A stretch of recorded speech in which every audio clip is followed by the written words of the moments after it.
So things that you need to get. Couple things to consider. One, your paper can be horizontal or vertical. It depends. If you've got a lot of really tall towers and buildings, then you can do it vertically like this.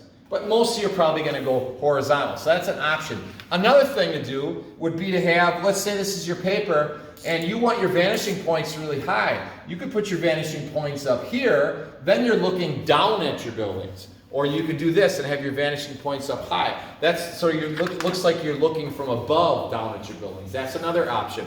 Another option, don't make your buildings too big. What I mean by that, don't start with, let's say, a frame like this, and all of a sudden you start with a building and it's already like at the top of the picture. Okay, leave yourself plenty of room around it. So this is what you're going to do.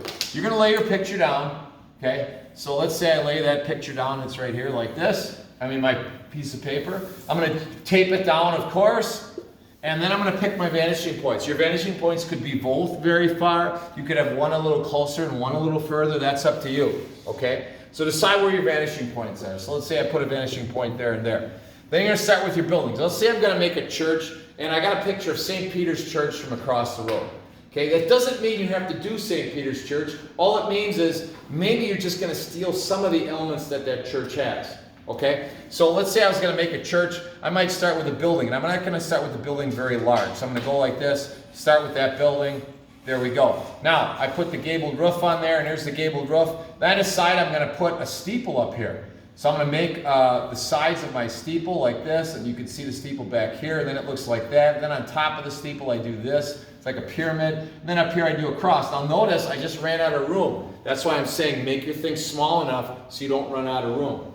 So let's say this was my church, and I do that. And then I'd say I've got a door here. Maybe I've got some steps leading up into the door. Then I got a path leading away, and then maybe a road and a sidewalk. Now let's say on the side, I want to have some arched doorways. So maybe I do, or arched windows, I do this. And I draw my windows, and my windows get a little skinnier as they go down here. And then I arch the tops of those windows, like so. Okay? Then you're going to add extras. Now, for example, let's say you're going to add a tree. And I decide I'm going to put a tree right here, and the tree is this big. Okay? And I want to make a tree. I got some drawings on how to do the tree. So let's say that's your tree. And you want to put a tree a little further down the line. So I draw a line at the top of this tree, a line at the bottom of that tree, and then my tree that is over here might be quite a bit skinnier and smaller. So there's the same similar tree, only that tree is further in the distance.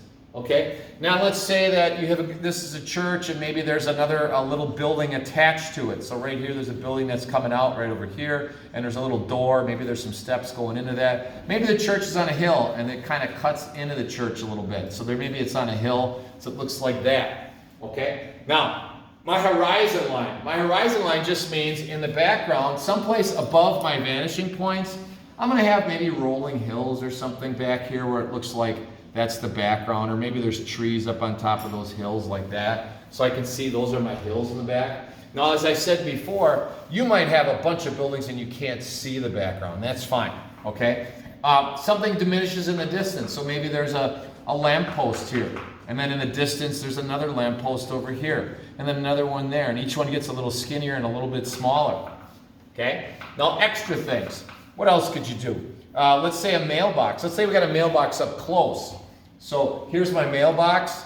I draw the side of my mailbox. It's a square mailbox. Okay? And then this is going back to that point. This goes back to that point. And now I round the top of my mailbox. I round this here. And there's my mailbox, and I make it open, sort of like this, and there's the inside. I put the little flag on the side, and then I write an address right in here. I put a post there, and that's in front of my hole, see, nice and close. Okay?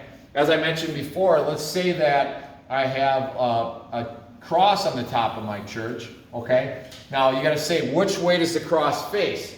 If the cross is facing the front of the church, okay, then it goes the same place. These lines on the front of the church go to this point. So my cross would be going to that point.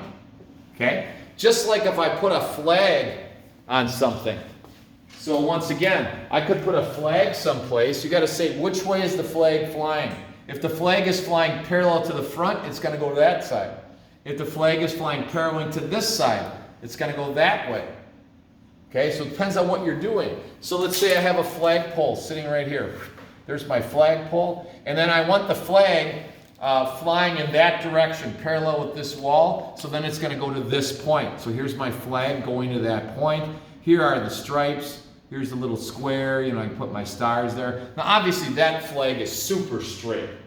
Usually they're not going to be that straight. So you might do something like this, just kind of give it a little wave. There we go. But it's still going to that point overall.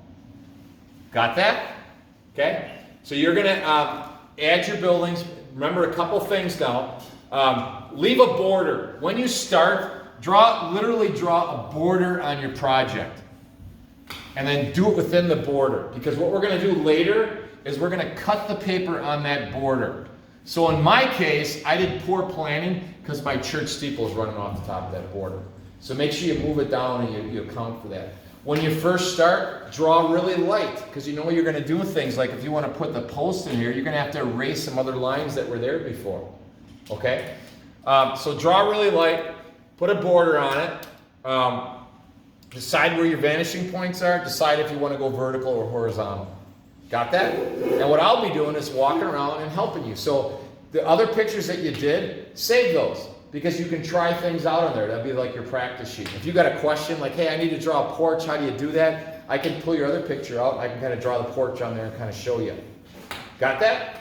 Okay, so we're working on 2-point perspective. The tape is right there on Anthony's table. He can send that around to people. There's also tape back there in my room. You can tape your project, or you got some there. So let's get them taped down, find your vanishing points, get them ready. If you're missing any projects on the computer, get in the other room and load them on the computer. Okay?